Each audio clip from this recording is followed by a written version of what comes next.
Eric Dezenhall, thank you so much for joining me. Thanks for having me. Absolute pleasure. Is the Mafia running the White House? No, um, I think that the mafia of the old days was very powerful, and I think that. But I think in recent years that power has waned.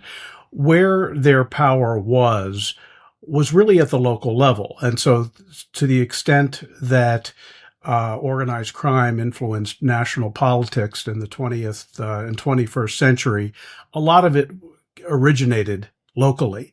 Where it originated nationally, there were a few occasions where there were national implications, mostly through the unions. And I could explain to your listeners why the mafia had interest in the unions, because a lot of people kind of know there was something related to the mafia and the unions, but they don't really know why. And it's pretty simple. If I wanted to be elected the head of a union, and I'm running against you, and I have the mafia on my side, the mafia is going to make sure I win, or else. Mhm. Once I become the head of a union, the mafia will then want something from me. What they will want from me are different things. No-show jobs, in other words, somebody who doesn't want to go to work but who wants to have a paying job. Mhm. They want access to the till, access to the pension funds to invest. And what do politicians want? Well, if you're running for president, one way you want labor. And one of the reasons why you want labor is not necessarily just that you agree with them, but you get millions of votes if the head of the union says vote for this guy. And Yeah. so one of the reasons why presidential candidates and local candidates want union support is because the union doesn't make you go door to door. They say you get our support, and we'll make sure our thousands of millions of or members vote for you. So that was the interest in the unions. But there were certain times in American history where the mafia did have some national power. And one of those times was during the Roosevelt administration, where the mafia was used to help protect the docks in New York from Nazi sabotage. I think that Harry Truman came from a mafia machine. We could drill down into any of this. Yeah. The Kennedys got some help in the 1960 election from organized crime, and organized crime was brought in to help kill Fidel Castro. And then with Nixon, they got support from Richard Nixon. Nixon got their support in exchange for certain amounts of help, such as Richard Nixon commuted the sentence of Teamsters boss Jimmy Hoffa, which is a whole other story. And Mm. Reagan got some help from the unions as well. So there were national implications as well. But were the mafia ever running the country? No. Did presidential politicians use them to their advantage and vice versa? Absolutely. Where did that relationship start from? Because I want to talk about everything you just mentioned, but I think it's That's good to fine. have some groundwork first. Where did this blossom out of? At what point did they start to get their foot in the door? Well, a lot of it started in at the local level. There was something in New York City called Tammany Hall, which was a political machine. And the way it worked was immigrants would come to this country. Tammany Hall would, in order to get elected, would want to provide services to immigrants in exchange for votes. And Tammany Hall would put in certain politicians. So it really started at the local level. And you had similar things like that in Chicago and Kansas City, so that if you wanted to run for mayor, well, you needed the help of people who would make sure, through the threat of force or force, that you would get votes. But it's not a one-way street. If I'm running for office, and I get help from the mafia, they're going to want something from me. What are they going to want? They're going to want government contracts. They're going to want judges who will not come after us.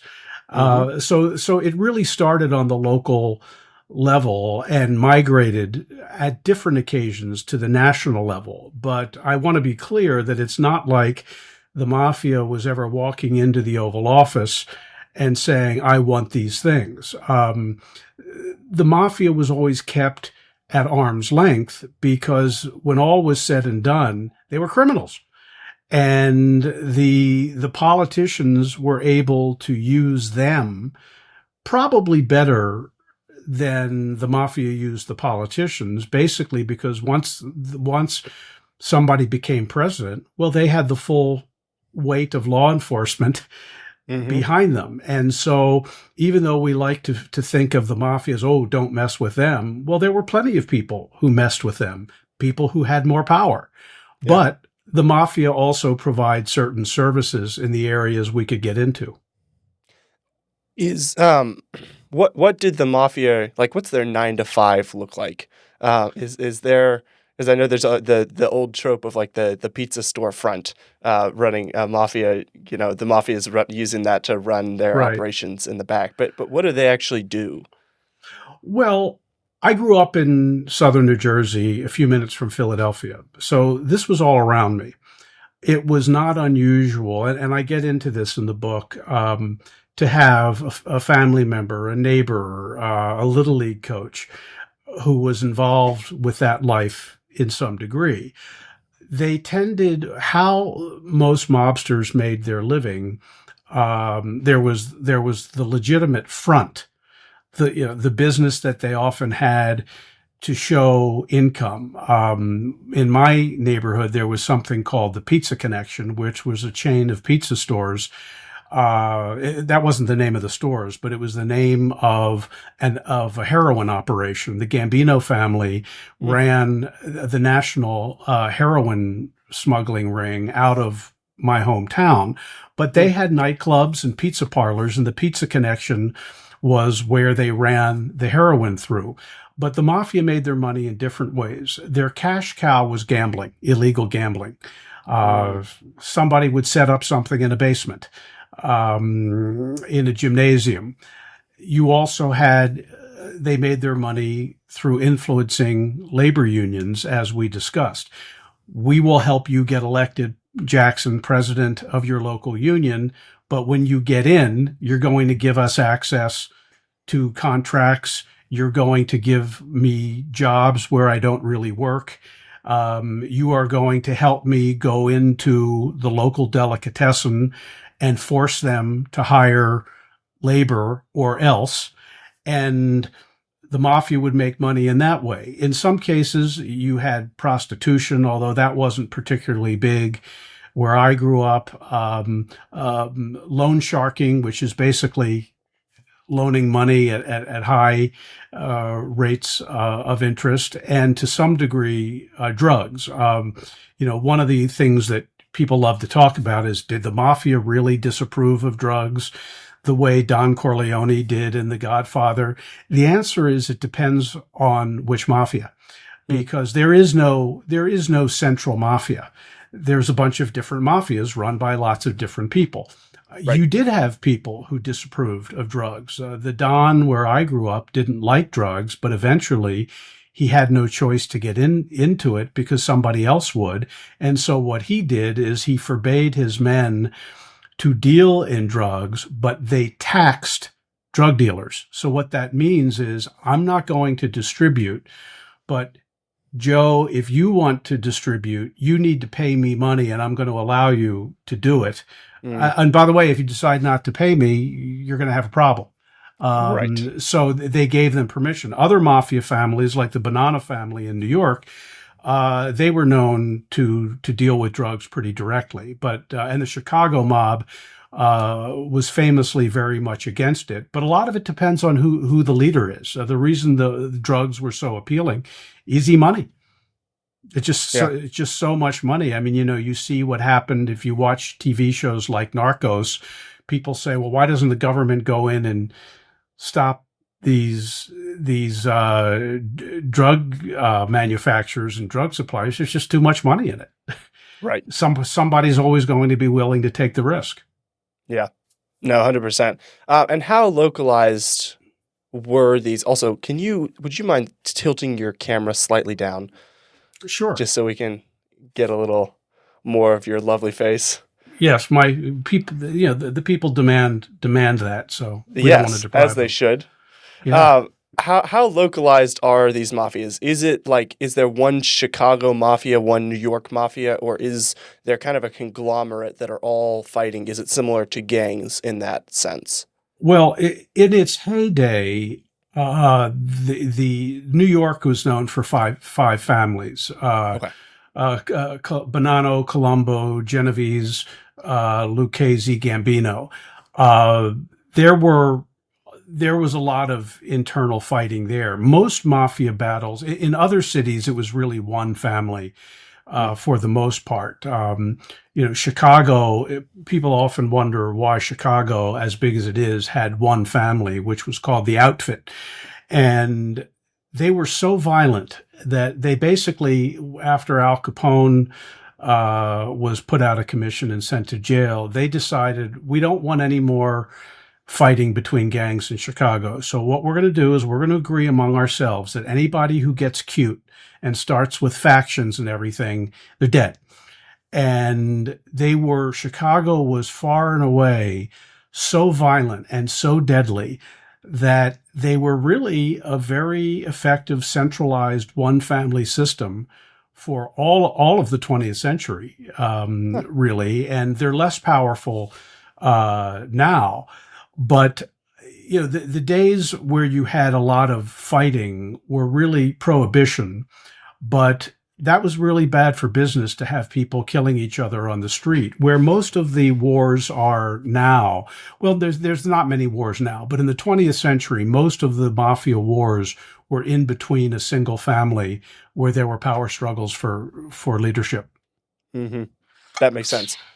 Now, as far as the relationship that these mobs had with the government, Mhm. where did that start?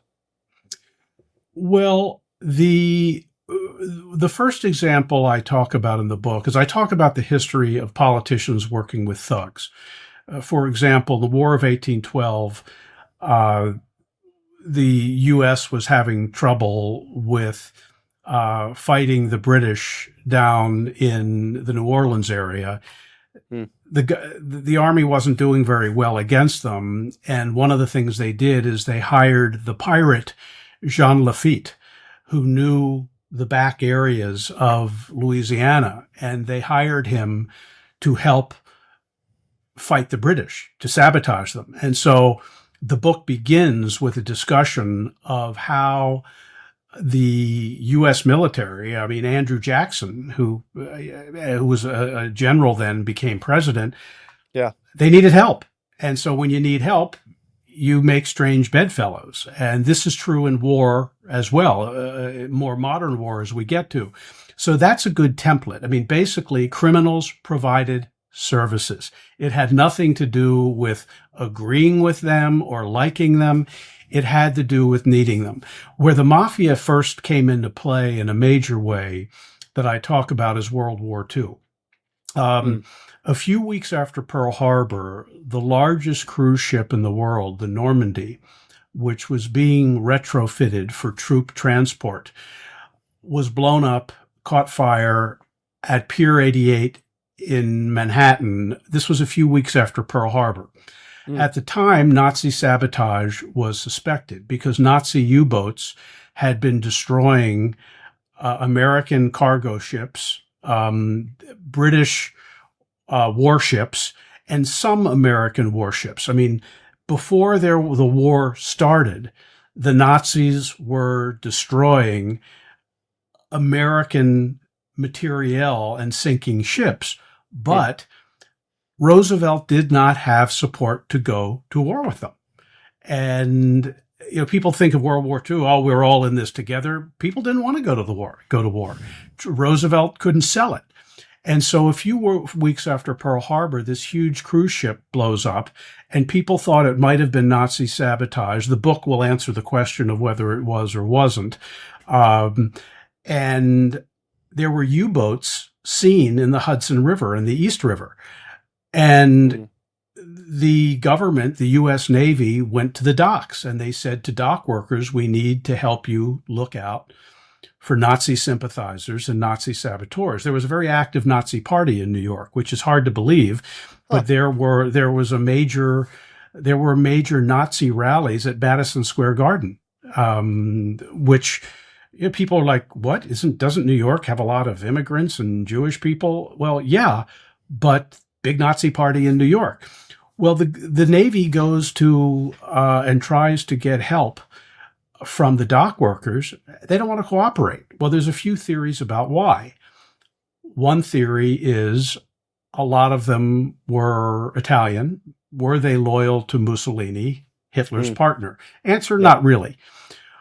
The real reason is culturally, the kind of guys who work on docks are not the kind of guys who want to cooperate with the government. That's just not who they are. Yep. And so the government had a problem. And Roosevelt had been governor of New York. He knew who ran the docks.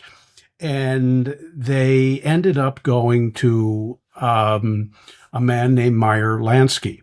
And Meyer Lansky was one of the great organized crime figures of the 20th century. He was not Italian, he was Jewish, but he partnered with the Italians. And they figured, because of what the Nazis were doing in Europe, they might be able to get more sympathy from a Jewish mobster than an Italian mobster who may or may not be loyal to Mussolini. Well, Meyer's partner, and I had access to his private records when putting this together, his business partner was a man named Charles Lucky Luciano, who is the father of modern organized, of the Mafia, the Italian mob. Luciano was in prison. He didn't really want to cooperate. And Lansky said, well, the government needs help. If we help them, maybe they'll look the other way at some of our activities. So Lansky and Luciano agreed to cooperate, and they helped the Navy plant people on boats all around the New York area. They gave Navy people labor union cards so that they could infiltrate the docks and make life inhospitable for Nazi sympathizers. And a lot of what you're trying to do in a war is this was before the shooting war started. You want to make life harder for your enemy. I mean, the word they use militarily is harassment. We think of the word harassment as sexual harassment or just bothering somebody. But a lot of harassment is a military strategy of upsetting and confounding and annoying and frustrating your enemy. The other thing that happened around that time was 8 Nazi saboteurs came ashore on Long Island and in Florida to blow up munitions plants, railroads, and things like that. Now, some of them turned themselves in, but some of them were captured because mafia affiliated union people gave them up, so that they were arrested. So, and they were tried. One of the things I should mention is the fear of Nazi sabotage was not paranoia. I mean, nowadays, if everybody say, "Oh, if you're afraid of communists, that's paranoia. If you're afraid of terrorism, that's Islamophobia." Back then, no. These fears were real. Around World War I, the Germans blew up a munitions storage facility right outside of New York that was felt as far away as Maryland. Wow. There was German sabotage in America that caused tremendous destruction. And so for the government, this was not academic. They didn't have to sell people on the idea this was a threat.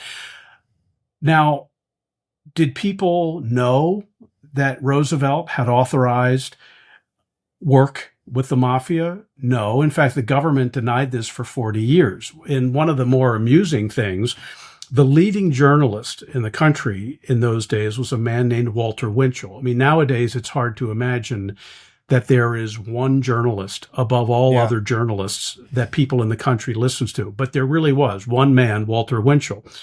Walter Winchell's neighbor in Manhattan was Meyer Lansky. Hmm. Winchell used to tip off Lansky to where Nazi rallies were being held, and the Mafia would send people to beat them up.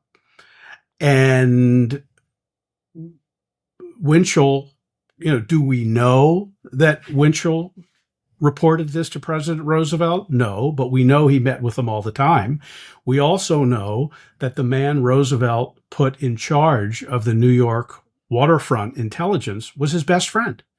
So there's no way he didn't know. Yeah. Did he know every detail? No.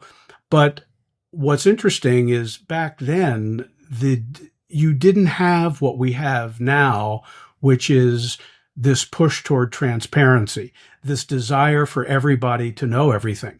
And I don't think, even though I wasn't alive then, I don't think Roosevelt thought twice about working with tough characters. We were at war. And I think that one of the things I talk about in the book is, when is work with criminals justified and when isn't it? I think that most people can understand working with criminals if you're fighting a foreign enemy. Where I think people would be less thrilled is, are you working with criminals to enrich yourself in some way?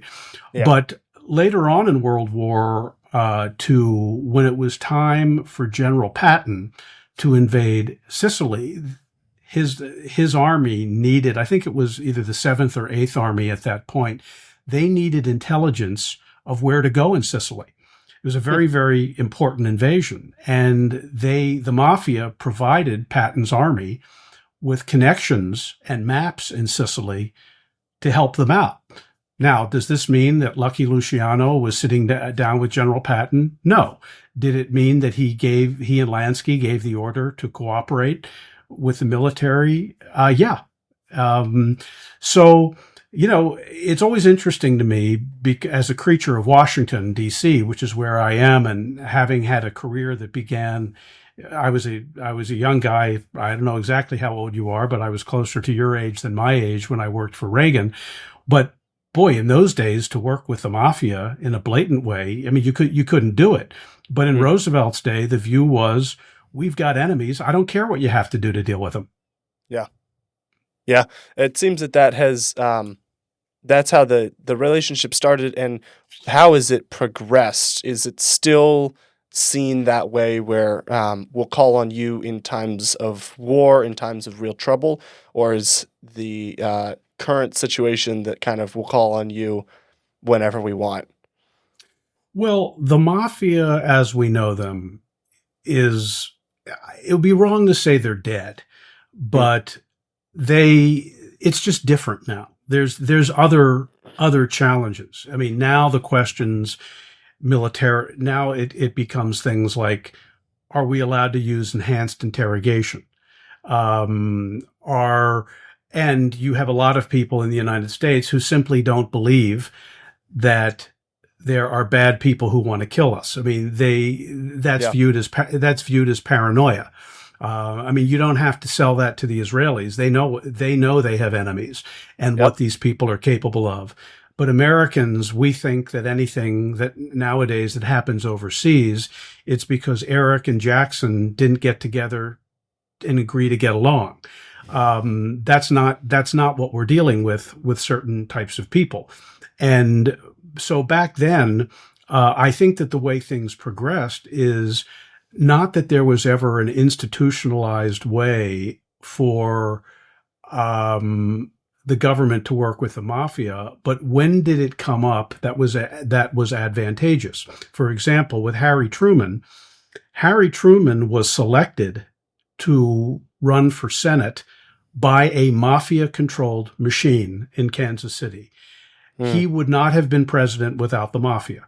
And later on, when he became president and some big mobsters got in trouble, he knew who helped him out in the early days, and he arranged for the government and prosecutions to go light on them and to let some of them be paroled. Now, what's interesting is there's no evidence that Harry Truman ever took a dime. I don't believe he did.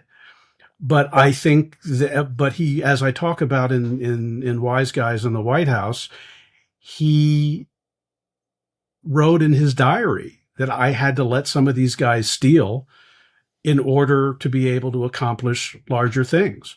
And that compromise was very interesting. He was really quite out front about it. And I don't think he was corrupt in the sense that he ever took money, but he also knew that in order to get where he did, he needed help. And it's weird to think that the guy who dropped the bomb was originally put in place by organized crime. I mean, that's some serious stuff. Yeah. And it's absolutely true. Now, where we have organized crime come up later, I didn't see much evidence that Eisenhower had anything to do with the mob. But when John F. Kennedy ran for president, his father really called the shots. His father was a very rich guy. He was not a bootlegger, no matter what public opinion says. What made Joe Kennedy very interesting was that he knew how to dance along the legal line. And one of the things I talk about in the book is the smart people knew how to dance along the line, not step over it. Joe Kennedy was in the liquor business, but he was not a bootlegger. And that sounds like a technicality, but the technicality is everything. One of his business partners was Roosevelt's son, who was in the insurance end of the shipping business. Joe Kennedy he did buy liquor and sell liquor companies, but he did it in a way that didn't require him to be a bootlegger. And people who hate the Kennedys can't stand that I say that. But if you look at how, when we get to the Trump chapter, how Trump dealt with the mob, it was not provably illegal. And that technicality matters. So when John F. Kennedy ran for president, he needed labor support. Joe Kennedy had mafia contacts. He had mafia contacts not really through bootlegging, but he owned what was then probably the second largest building in the country, the Chicago Merchandise Mart. In order for him to operate, he needed mafia permission, or else you're not going to get people to be able to carry merchandise from one end of the facility to the other. And giving the mafia a fee allowed him to operate. And so he knew them from that. He also knew them. He was a big gambler, and he had secret interests in certain gambling facilities. Now, here's where things get interesting. Bobby and John F. Kennedy were going after the mafia when John F. Kennedy was a senator and Bobby Kennedy was his aide. But Joe Kennedy said to Bobby, if we want Jack to become president, we need these guys. Stop it. And Bobby said no. And Joe Kennedy, the Kennedys were not a monolith. They were not one cohesive unit. They all did what they wanted to do.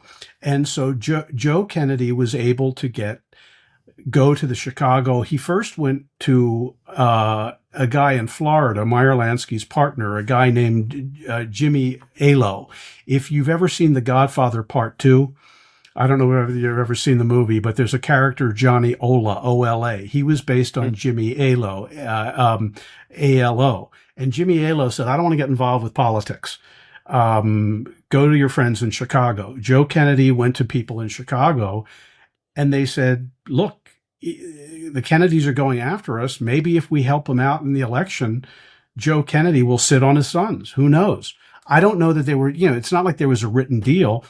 And the Kennedys got help from labor because the unions told them to help them. And John F. Kennedy won the election. Now, whether he won because of the mob or not, who knows? A lot of what you need is help.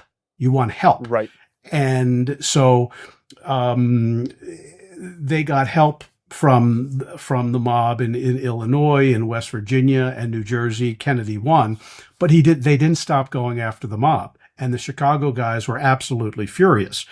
Yeah. Well, the other mob incident with Kennedy was the Kennedys wanted Castro dead, and in Cuba. It was very kind of emasculating to have Castro down there in Cuba doing that to the United States. And this program started out under Eisenhower, but it continued under Kennedy. And the CIA hired mafia guys to try to kill Castro. They did try to kill him. It didn't work. Bobby Kennedy was furious that the CIA used the mafia, and there ended up being a showdown.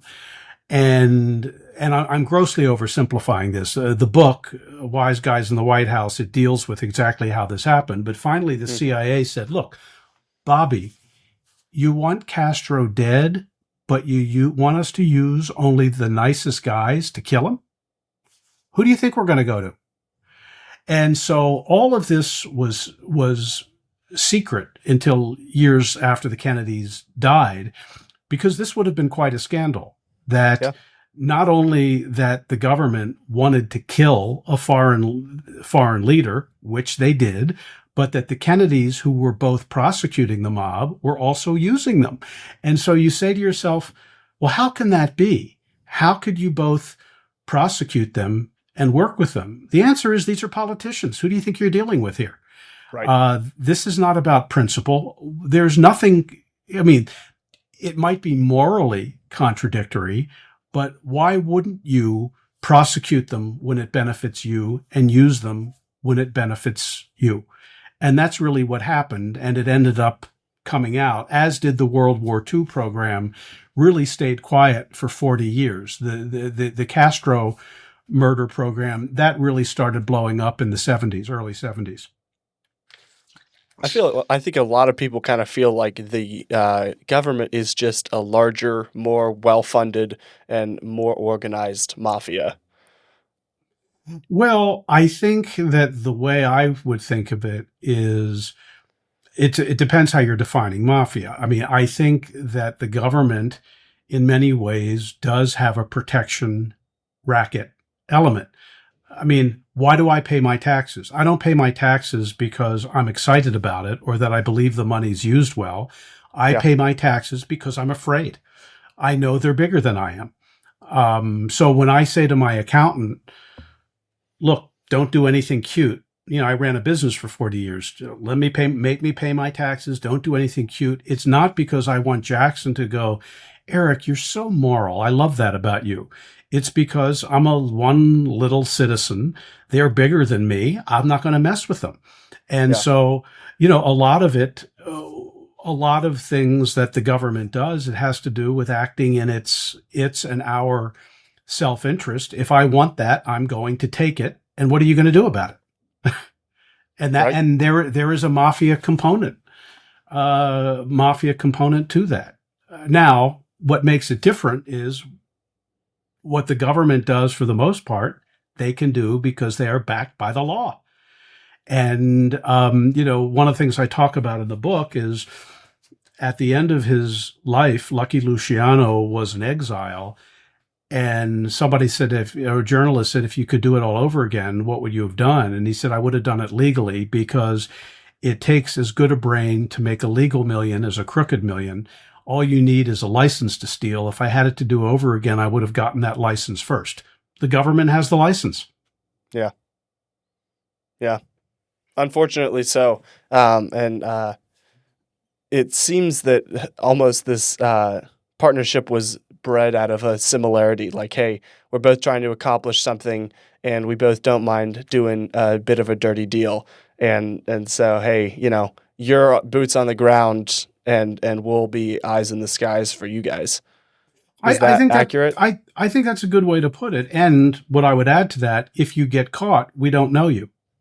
I mean, the naval officer, Commander Hoffenden, who ran the World War II Navy program, when he was testifying in front of Congress in the 1950s and questions were raised about this, he was a little bit too forthcoming about what they did, and it destroyed his life. It destroyed his career, because you're not supposed to do that. You're supposed to get before Congress and go, I don't know what you're talking about.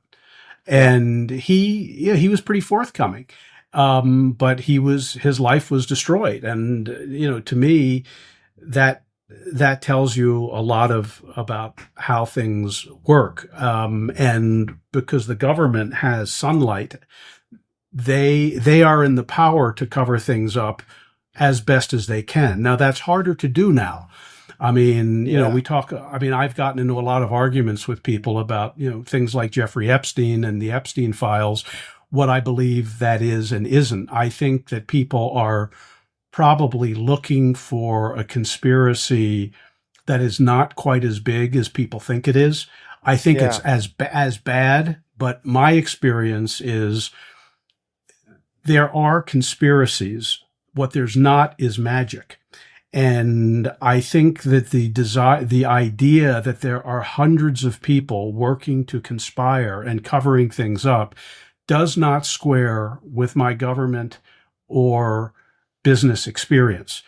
My experience is everything was written down in a memo, and it's going to come out in a matter of time. And I think people are going to be disappointed, not in how bad Epstein was, but the Right. idea that there were hundreds of billionaires flying to a pedophile island and all of this was kept secret. I think that it's going to be one of those things like the Kennedy assassination, where the fact that nobody can find much evidence will be proof that it was a great conspiracy. And I don't think it was as vast as people say it was, but I do believe the people involved were as bad as we think they were, if that makes any sense. Does that principle extend to the mafia? Because I know, at least from what I've seen, and this is only movies and TV shows, the portrayal of the mafia is this kind of omnipotent power that more Yeah, or they're less not. knows everything in their city and is able to kind of direct people at will with a higher purpose in mind, and something that they kind of ruthlessly go forward with. Is that accurate, or are they kind of It's a not. little more broken apart? Well, they're human beings, okay? I have had mobsters tell me about murders. I have had intelligence community people tell me about secret operations. I have had psychiatrists tell me about famous patients. None of these people should be doing that. Why do they do it? Because they can't help it. People talk. People want other people to know they're players. And some of the biggest gossips I have ever met are gangsters. And they cannot help themselves. And the idea that they know anything that goes on in a city is absolutely preposterous. Any more than, when I have sat down, one of the questions I get from people is, how do you know who to believe, given that you're dealing with murderers? If you're a murderer, wouldn't you be willing to lie? I mean, it's not a big leap. And the answer is, of course they do. And one of the things that I always find suspicious is somebody who knows how everything went down. I mean, if I said to you, what state are you? I know you're in the Pacific Northwest, but what state are Idaho. you in? Okay, you're in Idaho. If I said to you, do you know a guy named Bob in Boise? And you went, yeah. Well, what's Bob? What did Bob do last Thursday at 7? Let me tell you what he did. How do you know? Yeah. And now, if you present me with data of some kind that I'll be willing to listen. But not everybody in Idaho knows what everybody else in Idaho is doing. Yeah. And so I think that what I always encourage people to do is stop thinking of these people as magicians. And sometimes the pushback I get is, oh, so you don't think the CIA spies and you don't think the mob kills people? That's not what I said. Of course they do. What I'm saying is they're not magicians. And so, one of the things that happened in the Mafia CIA operation is a lot of them were talking. One of the things that happened after the JFK assassination is these guys were picked up on wiretap, scared to death they were going to be blamed. That's right. The Mafia was scared they were going to be blamed because they knew who was bigger. The mafia guys, the thing that they fear more than anything is they don't want to die in prison. They're not going to go and kill the president. Yeah. Oh, well, what if they did it in conjunction with the CIA? Let me tell you something. That would have, so many people would have talked about it. It would have come Yes. out in days. And Yes. so the mafia, you can pull a conspiracy off for only so much time. That's why I believe with Epstein, there was genuinely a conspiracy with a hard core of people, but I don't think you're going to find hundreds of them. I think you're going to Yeah. find that Epstein procured for a small number of people, and then there was this extended circle who took advantage of his largesse, maybe met women who were not underage, and so it was less controversial. But one of the examples I talk about in the book that is now going to be made into a movie. Not my book, but this story is during the civil rights era. Lyndon Johnson passed historic civil rights legislation in 1964. A few weeks later, 3 civil rights workers famously went missing in Mississippi. There was a movie called Mississippi Burning that dealt with some of this. Well, in the movie, the way they portray it is an African-American law enforcement person worked over a KKK guy, and that's how they got the bad guys. That's not what happened. What is now known that I talk about in the book is Lyndon Johnson called J. Edgar Hoover, mortified. Hey, I just passed the civil rights legislation. If I've got civil rights workers going missing and being killed, I'm going to look insincere.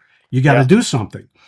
Well, J. Edgar Hoover was not exactly the biggest civil rights guy in the world, but he knew he had a problem, which was he needed to do something because his boss said do something. Well, the FBI, who did they go to? They went to a mafia guy they had just flipped. Flipped meaning got to be a secret informant. And they sent a guy from the Colombo Cosa Nostra family from New York, a guy named Greg Scarpa, down to Mississippi to torture some people who were involved with race-oriented, racist organizations, and they gave up. They gave up the location of some of the participants in a few different civil rights atrocities. So here you have a situation where, now, do we know Lyndon Johnson said use the mafia? No. In fact, I have no reason to believe he knew the mafia was used. But we do have him on tape saying, do what you have to do. I don't care what you have to do. There is the authorization. And that's how it really works. Were you a Sopranos fan? Did you ever watch The Sopranos? I have seen some parts of it. I think I've seen an episode or two, but I have not ever dived deep into The Sopranos. Well, I'll give you, this won't ruin the series for you, but it'll show you how things work and how things don't. There is a storyline where a young guy does something stupid. He holds up a card game and somebody gets killed. This is a no-no. And Tony Soprano, the boss, sits down with the mobster whose responsibility this young kid is. And the mobster who's in charge of the young kid says, look, Tony, he's a kid. It was stupid. I just don't have it in me. I can't do it. I can't kill him. And Tony says, and to the guy, well, Ralph, no matter what you decide, I'm behind you 100%. As long as whatever you decide happens in a timely fashion. And so this is how all of these things work. Did Roosevelt ever say use the mob? No. Did Bobby Kennedy ever say use the mob? No. But it's sort of this dance where I look at you in the eye and I say, Jackson, I'm ethical like you're ethical, but that store down the street, these people are really giving us a hard time. If you would just ask them nicely, to be nicer to us. Well, I never ordered a crime, did I? I mean, here we are, you're taping. I didn't order a crime. Right. But if you're a smart guy and I'm dangerous, you're going to interpret that as you see fit. And so that's kind of how that happened. And I just read just last week that there's going to be a movie with Mark Wahlberg playing this mobster who goes down to Mississippi to rough up white supremacists in order to find out who did it. Who knows how much it will be fictionalized, because these things always are. Yeah. Eric, he's gonna play Eric Scarpa. Greg Scarpa. Yeah, Greg Scarpa. Scarpa. Yeah, that's what I hear. I have no inside knowledge on that, but I just know what I read. But you have things like that. I mean, for example, historically, the Labor went with Democrats, but Nixon was able to flip that to the Republicans, and Nixon basically he made deals with the Teamsters. One of them was that he agreed that Jimmy Hoffa, the imprisoned Teamsters boss, he would commute his sentence, but forbade Hoffa to run for the head of the Teamsters again. And the Mafia, who had loved Jimmy Hoffa in his day, became very satisfied with his successor. Well, Jimmy Hoffa was furious, and that led to his kidnapping and death. I mean, you could read all about that, but Nixon said, I want support of labor, and I'm going to do some nice things for you. But this Hoffa guy, I'll commute his sentence so the Teamsters rank and file think I'm a good guy. But in some manner, the new Teamsters boss said to Nixon, yeah, some guys are pretty happy with me being the one in charge. And why did the Mafia want him in charge? They had access to the pension fund. Why did they want access to the pension fund? If you are a criminal and you want to build a casino in Las Vegas, you can't go into a bank and say, hi, I'm Johnny Snake Eyes. I'd like to borrow $50 million. The bank is going to go, you're a criminal. Right. But if you control the pension funds, you can have very nice looking, clean cut Jackson go in and get a loan. And by the way, Jackson, your name will be on the certificate of ownership of the casinos. But when the money comes in, we know you'll do the right thing, Yeah. And so that's why they wanted that control. How strong is the ethics code? Because there's again, this is all from, I'm getting this all from TV, is that's there's fine. Rules that you have, and there are other rules, like, you shouldn't pull someone up, kill someone at a card game. But if you need to, go get rid of someone in the neighborhood whose car's in trouble, then kind of like all means are, no holds are barred. What is the ethics code? Well, the ethics code is whatever is best for me. Okay. And so the way to look at it is not as a code that exists for moral reasons, but a code that exists for self-interest. So, for example, omerta, silence, that exists because if people talk, you're going to get put in jail. So that's taken very, very seriously, and people are killed for violating it, not because of some academic notion of ethics, but because that will endanger the organization. Drug dealing, it depended on who the boss was, but if you were a boss who forbade it, for example, there was a famous guy, Vincent the Chin Gigante, who was known for walking around New York acting crazy, but he was really the boss of the Genovese family. He forbade the Genovese to deal in drugs. One of the reasons why is he had done hard time for drugs. So he didn't disapprove of drugs. He disapproved of going to jail. Yeah, right. And so that there was that. But a lot of times what people would do would they would say somebody needs to be killed because they broke a code, but what they really wanted was to take over their business. So they Mhm. would say, hey, that Bobby guy, he's a snitch. What? He's a snitch. We got to kill him. But what the guy really wanted was to take over his racket. I mean, so Yeah. a lot of it you have to look at.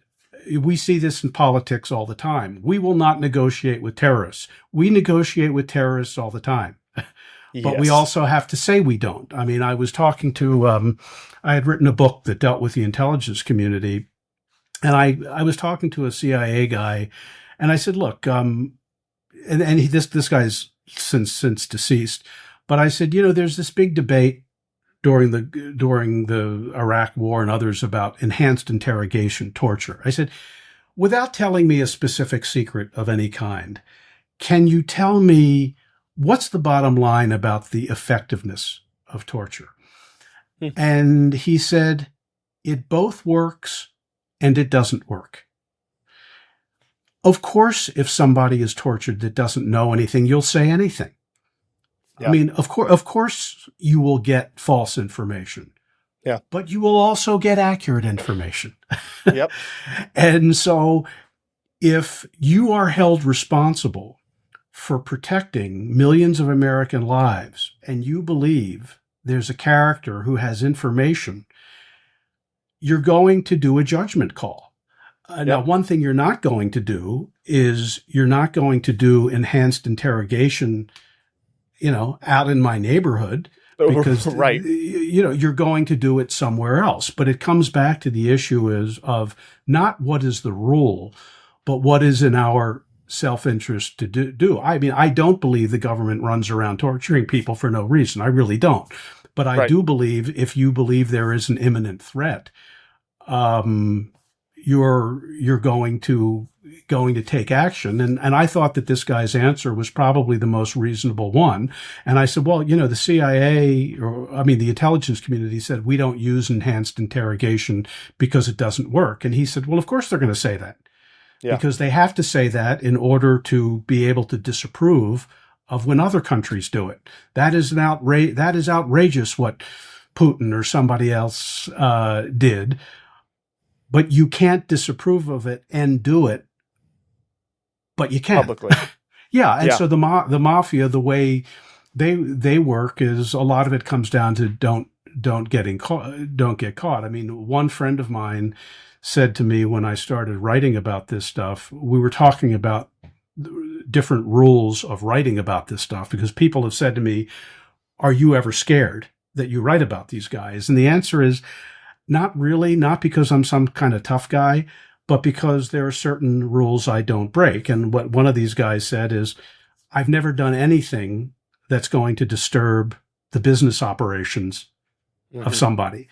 Yeah. I've never done anything that is going to put somebody's freedom in jeopardy because most of the people I've written about have been dead for 40 years. Right. I've never done anything disrespectful to or gotten fresh with a woman involved with that world because Yeah. I'm not a total idiot. Yes. I don't. And another rule is I avoid crazy people.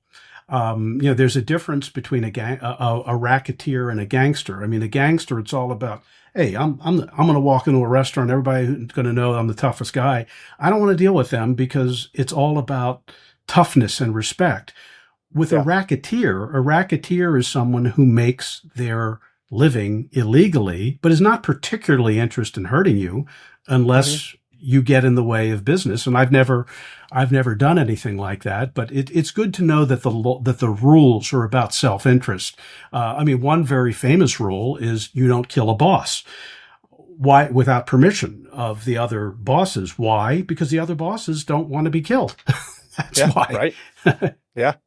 No, that makes sense that everyone's kind of oddly looking out for each other. And I would imagine that I would imagine there's communication between sections of the mafia as opposed, in regards to, hey, we're being asked to go do this thing, like we're being asked to go kill Fidel Castro. Um, do you have people that you would mind lending to us, or can you watch our stuff while we're gone, something like that? Well, how it worked in that particular case is they went to the Chicago guys um, and Chicago. I have no evidence that they ever told other family members, members of other families. In fact, Hmm. there were factions within Chicago that wanted nothing to do with it. And then there was a faction that did want something to do with it. And so it wasn't like when you hear that the mafia tried to kill Castro, it wasn't the whole mafia, it was a few mobsters. And what they did make some feeble attempts, but they also did what the mafia does. In some cases, they implied that they did more than they really did. And, hey, Jackson, I went down there and I did everything I could. I put I put a bomb here, or I try to blow up his cigar over here. Sorry, we just couldn't do it. That, by the way, is so funny. They tried. They couldn't do it. Hmm. They tried multiple times, but Castro was cagey. He was lucky. And it was real penny ante stuff, trying to blow up a cigar, trying to find where in the ocean he swam, and we're going to find somebody to scuba dive and swim under and drown him. We're going to shoot him at this parking light.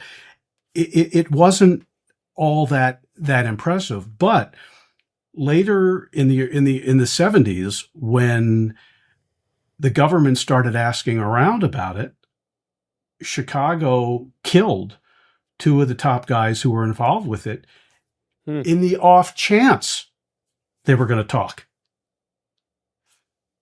So, Bummer. yeah, exactly. That would be a real bummer. Is that something that you see elsewhere? Like, hey, you were part of an operation that has some notoriety, and you might talk. We're going to need you to be quiet. Well, that's what happened in the Jimmy Hoffa case. I mean, the guy who Okay. probably pulled the trigger on Jimmy Hoffa is believed to be a guy named Salvatore Briguglio. And the Hoffa murder happened in 75, and the Hoffa happened in July of 75. And I think in September or October, Briguglio himself was killed. Hmm. Are there other ethnicities that are involved in the mafia? Because it seems to be just mainly an Italian and a Jewish thing. Well, it depends. The history of the mafia has to do with not your ethnicity, but when you got here. It's about Ah, immigration. Okay. got it. And so if you, the mafia gangs the gangsters of the 1800s, a lot of them were Irish and English. Then late in the 1800s and early 1900s, there were Jewish immigrants. And so there were a lot of Jewish gangsters. Then the Italians came in a large number. And not only did they come in a large number, they had a system that Hmm. went back hundreds of years. Right. And the Italians pushed out the Jews and the Irish. Then what started to happen in more recent times is the Russians are very powerful internationally, and they're playing with much bigger numbers than the Italians ever were. And so the idea, the idea that crime is about a particular ethnicity, it's really about immigration. Hmm. And so, look, this is why you have a lot of the immigration debates that you're having today, because people come from another country, they want to make a living, they don't have the skills or the contacts or the infrastructure. Many, not all, turn to crime, and so Yeah. you know this concern about immigration, which I don't think any of us want to get into now, it is based in a certain reality of what happens when a lot of people come to the country and they don't have anything to do. Well, Mm, they can turn to bad stuff. Now, over time, I mean, the idea that someone of my generation would have been encouraged where I grew up to go into organized crime is absolutely preposterous. I mean, we might have had colorful characters involved with gambling or liquor or, back in prohibition, but no, I mean, my generation, you're going to an Ivy League school. I right. mean, it's not like your parents would sit you down and say, "Well, Jackson, you're a very smart young man. Here's your choice. Go to Boise State or become an extortionist." Which do you think you would like to prefer? What would you like to do? Well, you're a smart young guy. You're going to be legitimate. You recognize that. I mean, there's no life in organized crime for Yeah. anybody. I mean, the only people who would find it appealing are people who watch too many movies. Besides, not that I know you well, somebody like you and me, we're going to be scared to get involved with something untoward. I'd be terrified. Yeah. Uh, Yeah, right. And no, I feel like a lot of people don't mind the organized crime or the mafia because it's kind of been romanticized in television, and so they're like, there's it's like living on the run, like living in the Wild West, but you still get the modern conveniences. I don't think they probably realize how dirty and nasty it really is. well, no, I think that was well said. And, one of the things you hear is they're, the neighborhoods where they live are safe. And there is some truth to that, that they don't want trouble in their neighborhoods, but they also don't mind destroying your neighborhood. Yes. Yep. Um, and so, when I talked to, I was talking to a guy who retired from a black gang in Philadelphia, near where I grew up. They were called PBM, Philadelphia Black Mafia. That's not my words; it's what they call themselves. And one of the things he said is, yeah, the South Philly, where the guys lived, mafia guys lived, they kept that pretty crime free. But Hmm. my neighborhood wasn't crime free where the drugs were sold. And so, let's not get too cute about what good guys they are, because they weren't. Now, one thing I do believe is when drugs came into the picture, things got worse, because a lot of what these guys were doing in the early 20th century, it was heavily focused on gambling, where a lot of people viewed that as something that should have been legal anyway. We won't get into Hmm. that debate, but Meyer Lansky, and I wrote an article about this. He predicted casino gambling was going to be the biggest business in America once they got the Italians and Jews out, and that's kind of what happened. Yeah. The government took it over and said, and big business, you can do it provided we get the money. So it's immoral, Jackson, if you do it. If I do it, it's moral. Yep. So you have that phenomenon. The one thing I wanted to address before we end, because it's more current, and a lot of people have asked me about it, is the stuff that's come up about Trump and Yeah. organized crime. Yeah. Yeah. And understand, when I talk about these things, it's parapolitical. It's not. This isn't, my book is not political. I mean, no matter who you are, Democrat or Republican, you're going to find something that ticks you off, and you're going to find something that you like. But Trump, what was interesting about Trump, a lot of people have tried to pin mafia connections on him. Trump has openly said he had to deal with the mob. He has said it on television. Yeah. So where do you go? How do you accuse somebody of dealing with the mob when they have repeatedly said they did? Right. Now, what's further important is when you drill down on what he did and what he didn't do. The big issue that he would have had to deal with is labor problems. You don't get to build your building without the help of labor unions. Well, If I were to ask you to picture a skyscraper being built in New York, you would probably picture steel beams and cranes. Yep. Trump did not use steel to build Trump Tower. He Hmm. used concrete. Hmm. Steel is an international industry. Concrete is local. It was run by two firms, both Hmm. mob controlled. Trump simply paid them well. There is no law against paying a vendor very well. And oh, I happen to have gotten no labor problems.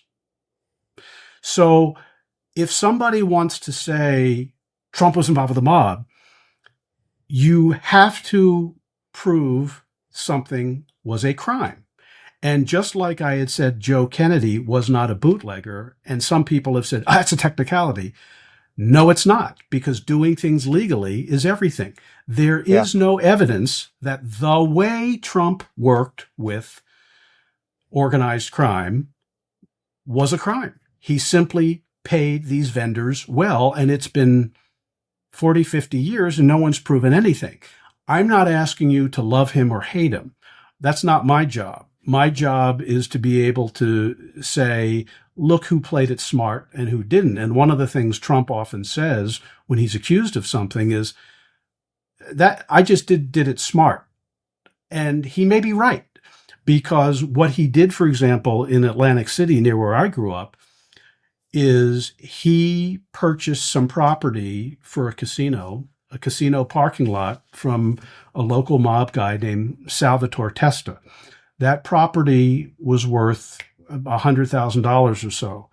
Trump paid $1 million, and he Hmm. was able to do construction without trouble. Well, a prosecutor might say, but he got something in return. Well, he didn't meet someone in an alley and give him cash to not have labor problems. He simply overpaid for a property. And so when we get into this, we have to look at how things were done, because there's a difference between someone not liking it and something being a crime. And I think Right. one of the things that often happens nowadays is people conflate their dislike of someone with something being Criminal. provably criminal. And when the whole, you probably remember the whole Russia collusion thing Hmm. a few years ago. And I didn't write a book about that, but I wrote a book about the Russian American spy world. Well, there's a difference between Trump meeting in an alley and giving Putin cash to provide him with dirt on Hillary Clinton, Right. and Putin saying to himself, geez, this Trump guy, I don't know whether he's going to win. Let's help him out. And Yeah. if he gets in, maybe we'll get something back. This Yeah. is what they do. Right. And so, my issue is not begging you to approve or disapprove. My issue is getting somebody to drill down, because what's interesting is if you look at the mafia's biggest business of the 20th century, it was gambling, and now it is controlled by corporations. And one of the things that Meyer Lansky wrote in his private notes is, I can't compete with Hilton and IT&T. How much Hmm. money can I raise from Joey Bag of Donuts versus Right. Jackson with his MBA that he's going to get from an initial public offering? Those are Yeah. clinical legal points, as opposed to, I don't like you, or you're corrupt. And I think when we look at the relationship between politicians and the mafia, and that's what the book is about, it's about the presidency and the mafia. J. Edgar Hoover almost certainly never told Lyndon Johnson that he used a mobster. In fact, Yeah. what he did almost certainly was saying, we used our crack team of personnel and we used forensic evidence to match the tires on that mud, and that's how we did it. And by the way, Hoover said, when a grand jury was looking all into all of this, we're not cooperating. Yeah. So I hope that this was a helpful template of talking about how the presidents and the mob worked together and how they didn't. It is. I think a lot of people are kind of wondering, given that a lot of this has come out and transparency has become more, more prioritized and more seen as a good thing, with as in regards to the government, people are kind of wondering, okay, so is this just something that will be stuck with forever? Is this necessarily a bad thing that occasionally we do deals with the devil, but not even deals necessarily? We just happen to be in the same place at the same time, and oh hey, I dropped some money, and oh look, there you go. Would you mind? You might do something good for me. A lot of people are kind of wondering: A, is this something that's inherently bad? Is this Yeah. causing problems for us? Well, it's a great question. And my answer to that is I take a very tragic view of mankind. I have a dark view Okay, of human nature. I don't same. like, okay, yeah, well, that's good to know. I mean, I don't like the fact that our own military killed 30,000 of its own troops in World War II, but I understand how it could happen. I Yeah, don't like the fact that in order to bring Germany and Japan to its knees, major populations were destroyed. That doesn't make me happy. I'm not a badass who runs around thinking that's tough, but I right. understand to beat Japan and beat Hitler that it happened. I don't like the fact that 20,000 civilians were killed at Normandy, civilians.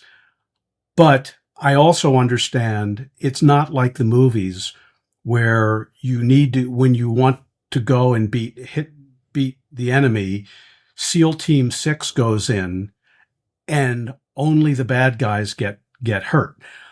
Yeah, I don't have a problem with occasionally doing what Machiavelli called entering into evil, doing things that you really don't want to do in order to protect someone. I don't think it's cute. I don't think it's naughty, mm, but I I want there to be some leeway to do things that we have to do because I recognize that there are bad things in the world. I mean, I think yeah, that the Israelis are dealing with people who our culture has no capacity for understanding. We have no absolutely. idea what we're dealing with. We think that if you're just nice to people, I mean, Bill Clinton said in a speech, I just watched it. I don't know when it was. He said we were negotiating with the Palestinians and gave them 98% of what they wanted, but they decided what they wanted to do more was kill Israelis. What do you do? Yeah, And so, I think I did not enjoy the fact that we had to bomb Iran's nuclear facilities, mm, but there is no question what these people would have done if given the absolutely. opportunity. And so, when I look at working with the mafia, I think some people probably think because I write about it that I approve of it. I Mm, look at it more as a tragic necessity that these presidents had to make judgment calls. yeah, Sometimes they were good, sometimes they weren't. I'm not so sure it was worth it to try to kill Castro and work with the mafia, but I do think it was worth recruiting the mafia to help guard the waterfront in New York and to help yeah, Patton plan get contacts in Sicily. I'm not upset about that. So, yeah. it's just one of these things. People like you who have a podcast, you should be asking people and you should be debating it because it makes you squeamish. Yeah, no, it does. I think a lot of people in America specifically, because many of us don't have to deal daily or even ever with the kind of raw, savage humanity that Israel's dealing with now, or that generally happens during war, any kind of war. We forget that we are. I'm a Christian, and so this is coming from the Bible, which says that man is born to trouble as the sparks fly upwards. We are not inherently good, as everyone believes. And so I do believe that there's a lot of evil, and sometimes you kind of have to do a deal with the devil to get things done. What is your framework for this? Is something that this is good. We're protecting the waterfront. This is the kind of thing that is prosperous for America and her citizens versus, this is bad. We're sending Mafia to go kill Fidel Castro and things like that. Well, I think in the case of the World War II effort, it wasn't just that the New York, the port of New York was the busiest port in the country. It's where we were sending things abroad. It's where we were supplying Europe. Yeah. It was military. Yeah. And my view, if I were Roosevelt and having to cut the Mafia a break in order to make life miserable for Nazis, I would have done it in a heartbeat, because Yeah. I don't want them at our port, where I don't want them blowing up our military ships. I don't want them. I mean, when U-boats were killing our sailors, they stalked them under the ocean. They rose to the surface. They hit them, and sailors were boiled alive. That's if those people are my responsibility, and I have to see the faces of those families who lost someone, I'm not going to be so sweet. Right. Now, with Cuba, I mean, I think you could make a good argument that let's find other ways to make their lives miserable. I mean, I think a lot of the reason for what's happening in Iran now is, yes, first you have to weaken them by weakening their nuclear infrastructure, but you have to do things to give the people of Iran spine and confidence to do what they have to do, which I am all for. Now, how would I feel about sending 1 million American troops into Iran? I don't love it. Not good. I mean, I'm not a big fan of foreign wars, and I mean, I have children and grandchildren who I'm protective of. I'm not going to be so cavalier with human life. But so Castro to me was a judgment call, and I think it's only a matter of time before that collapses in on itself. So I think that with the Kennedy brothers, a lot of it was a kind of a masculinity. Oh no, we're gonna get you, provided you don't have missiles there, which of course was a whole other story. But so that's how I would. I don't know whether I answered your question, but that's how I would come at it. It is a tricky one because you want to do what's best for your people and your nation, and specifically those directly in your circle. But the question is, if they're being threatened by an outside force, or there's the possibility of being threatened by an outside force, was going to happen if Iran did develop nuclear weapons. It's like, okay, what's authorized, what's not. It's a judgment call at the end of the day, and realistically, like, that's why we elect politicians, is because we believe, or at least this would be the ideal. I don't know that we're there right now. We believe that in a crisis, this person is wise enough, intelligent enough, and gutsy enough to make the right decision, even though it's going to be a tough one. So I think that's right, and I think few people understand what a tough decision is all about. I mean, when Andrew Jackson was told, why don't we go and hire Jean Lafitte, the pirate? He's like, no, I don't want to work with these guys. Right. Well, General Jackson, I mean, when you went into Florida to deal with those tribes, you weren't exactly a sweetie pie, were you? No, I guess I wasn't. Well, do you want to win this or not? And so these are things that you have to evaluate. You have to evaluate who you're friends with, and also have a realistic sense of what these other people are capable of. I mean, I think that what was interesting to me about Roosevelt is he did not have public backing until Pearl Harbor to fight. People was like, it wasn't our battle. And then, okay, so the Japanese bombed us, and Hitler keeps expanding. Well, maybe this is our fight now. But you have to get people to the point where they see it. Look, I mean, I was a kid during Vietnam, and I was not in danger of being drafted of it, but I can kind of understand why my older teenage neighbors weren't thrilled about going there. I understand the battle with communism and everything like that, but I can see if I were 18 years old and somebody said, Eric, you got to go over there. Why exactly? Now, after 9/11, that would be different. Right. I lost a friend in 9/11. Yeah, I'm sorry. That's real. Right. Yeah. Yeah. No, it feels more personal when it happened. Like that's the Pearl Harbor 9/11. Like everyone was the recruiters were being overwhelmed by people being like, all right, they've attacked us. Now we're gonna go destroy everything. And so, yeah, there's pros and cons there. And as a Christian, I'll say, and I don't know that you would. I don't know if you're a Christian, but the Bible says very clearly not to sin. And so I just kind of have a broad principle that like don't sin personally and because you're going to stand before God eventually. And so that's kind of the framework is are you not sinning? Then you're more or less welcome to, and that includes like self-defense and, they're developing nuclear weapons and very much open to the possibility of ending a lot of American life. Hey, look, we need to take care of these people, but personally, don't sin yourself. So I think that's probably the best framework I can give, but it is really muddled waters. Well, I think it is a good one. And I think when we look at the World War II effort with the Mafia, one of the reasons I pointed out that the Germans in World War I were here. They were blowing up munitions plants in America that were shattering buildings, states away. This was not, academic. And, one of the things that I learned, it was funny and this is a little off subject, when I was writing my book about the spy world, I had a former KGB guy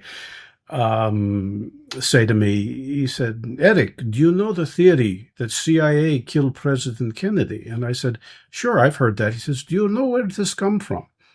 And I said, no. And he kind of bopped me on the head and he said, what do you think I do? 60s, 70s. I said, I don't know. He said, we pay left-wing professors to say this.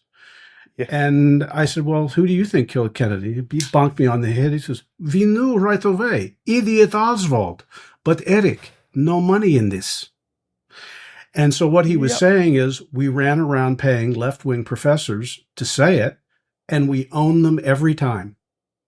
I mean, and so, and you now have Qatar and Iran paying tens of billions of dollars to universities in this country to indoctrinate them. This is not paranoia. Right. This is not me seeing communists in my drawer over here. This is happening, and it's working. So yeah. How can people find the book Wise Guys in the White House? Find yourself, and then if they're trying to they want to make a change and actually do something about this. What's kind of is just getting informed half the battle? I think you start there. I mean, Wise Guys in the White House. It came out a few months ago. It's on Amazon, Barnes and Noble. It's in major bookstores. My book website is Dezbooks, D-E-Z, dezbooks.net, and you can find some of my other books there. But, to me, the most important thing before you can figure out what kind of action to take is know what's going on in the world as the world is, not as you want it to be. And a lot of the way I'm coming at things is I want the world to be a better place too, but I think we have to go in with eyes open that not everybody is like you or me. Not everybody, thinks about the things that we think. And when I first moved to Washington and worked in the White House, I lived in the rectory of an Episcopal church, and Father Tom and I, we would have these discussions late into the evening. I wasn't even Episcopal, but and I didn't know much about biblical things, but we would get into these conversations, and there's something to be said about knowing more before you do anything. And one of the blessings of that relationship was learning how much I didn't know what I was talking about. Right. It's part of the reason I started this show. I realized good for you. I am not very smart, and so I need to learn quite a bit more. And so one of the mottos of the show is you must know the past and understand the present if you want to affect the future. And so I believe that's why I interview people about history. This is the things we must know. History doesn't repeat itself, but it does rhyme, and I'd like to not rhyme history. So well, that's great. And thank you so much for having me. And if you have questions, follow up. This was fun to do. And sorry I didn't I was late on the upstart when I got your original email. I'm so technologically dumb. You are totally fine. Yeah. You are Okay. totally fine. That was a great conversation. Thank you so much. Thanks, And Jackson. all the best. See you guys. Okay. Take care.